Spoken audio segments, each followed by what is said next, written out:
Greetings from Singapore. I'm Justin Tay, the Regional Director and General Manager of THE in Asia.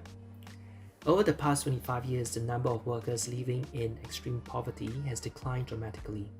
In Ethiopia, India, Indonesia, Ghana, and China, more than half the population lived in extreme poverty a generation ago. But after 2 decades of growth, the share in extreme poverty more than half in all these countries. However, over recent years, we have seen slower growth, widening inequalities, not enough jobs to keep up with the growing labor force. According to the International Labour Organization, more than 204 million people were unemployed in 2015. It didn't help that because of the recent COVID situation, many governments and universities face the conundrum, lives or livelihoods.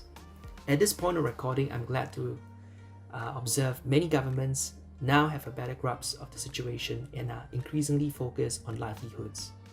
This brings me to SDG 8, decent work and economic growth.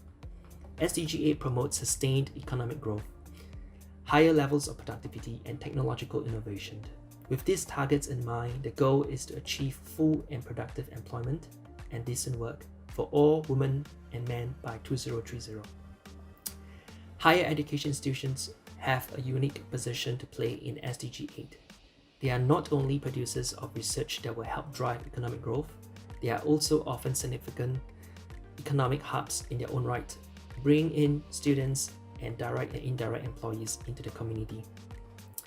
When we explore what a university is doing to address SDG 8, we look for evidence that they are generating decent work, that their employees are earning a living wage, that good employment practice is followed, and that workers have the ability to raise concerns with their employer without fear of retaliation. Because decent work is so often linked with the issues raised in SDG 5, gender equality, we ask if universities are measuring gender pay equity. Of course, universities also have a crucial role to play in their local economies. So understanding their direct economic impact is important, recognizing that we need to understand the relative economic prosperity of the community the university is based in. Finally, we need to recognize the great work that universities do in preparing students for the world of work, giving them the skills that society will need to continue to grow in a way that builds a fairer and more sustainable economy.